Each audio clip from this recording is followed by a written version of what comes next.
Hey cycling community, this is Steve Brusis. This is the third and final episode of How the Greek Does It.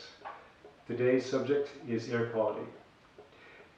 I started racing back in 1990, and once I started to do longer rides, that's where I would run into the exercise-induced asthma that I mentioned in episode 2 at about the 60-mile mark, and I would just, it would be a death march for me. And then I'd get home and I wouldn't even take off my cycling clothes. I would literally just lay on the ground, spread eagle, and I just had to wait until my lungs opened up that I could be a little more functional. So that was actually quite often that happened. Yeah, it was real tough. But I loved to cycle, so I kept at it. So I did some experimenting. And so with the air quality, of course, we know about the ozone levels and the sub 2.5 micron, whatever particulates out there. But the two items that affected me the most back then were phosphoorganics and fungicides. So fungicides, they were sprayed usually in the rainy season on fruit trees to inhibit them from molding. So what they did in my body, and I'm sure in people's bodies, but it certainly affected me more than a lot of people, I would think, is that it would leach out the iodine from my body. So the iodine would bind to the fungicide molecule, and it would prevent it from doing what the fungicide would do in the body, and it'd just be removed.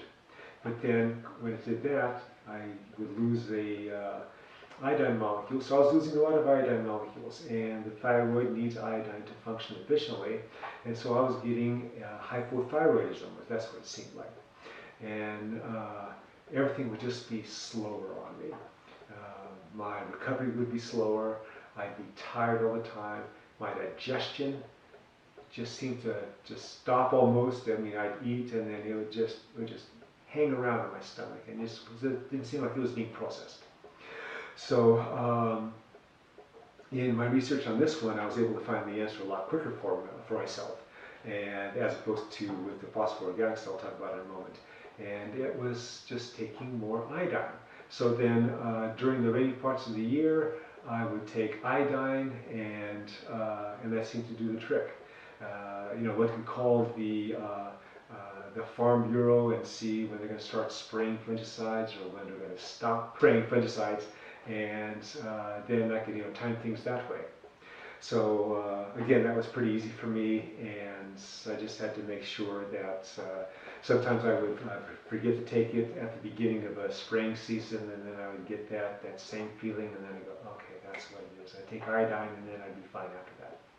So the second thing, organophosphates. Those are essentially pesticides that kill bugs. And so, if it's going to kill bugs, it's going to do stuff to our bodies, and it certainly was doing stuff to my body.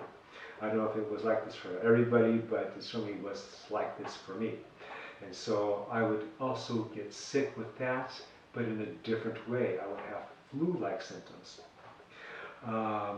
And this one took a little more experimenting and to find out what would work. Bottom line is I ended up with a product like this one from NutriWest called SOD lozenge, which is SOD is superoxide dismutase. But it wasn't the SOD that was helping me, I don't think. It was the glutathione peroxidase that's in here. So I'm out there just doing a lot of breathing, riding hard, and just sucking in those pesticides. And those would happen also at certain times of the year. Throughout the whole year, but just during certain months. The pesticides would overwhelm the glutathione peroxidase that I already had stored in my body, so then when I started taking this, I could last longer. It still was overwhelming it, but not as much. So sometimes the death ride at 60 miles would maybe be at 65 miles, or it wouldn't be so much of a death ride, but it's still something I had to deal with those first 10 years. So, and it wasn't, as I said in episode 2, it wasn't until around the year 2000 that when I joined the Palace and I got onto the full regimen of Hammer Nutrition supplements that it was night and day. no more exercise-induced asthma, and that was greatly appreciated. So that is how I've dealt with the air quality here. Of course, there's other things that you can do for the other portions of the bad air quality, but these were the two biggest ones that I had to deal with. So I hope you like this series. I'm going to start a new series on Thursday, and I'm still working on the title, but it'll be something like how the cycling Greek does T-block or something like that. So it'll be on the 4-day riding block that I have coming up Thursday through Sunday. So if you like my stuff, go ahead and hit like. Go over to YouTube, go find the Cycling Greek and subscribe. If you have any comments, put the comments below. If you have any suggestions for future videos, put those down there and I'll see what I can do about doing that. Thanks for listening, and until next time, Yasus.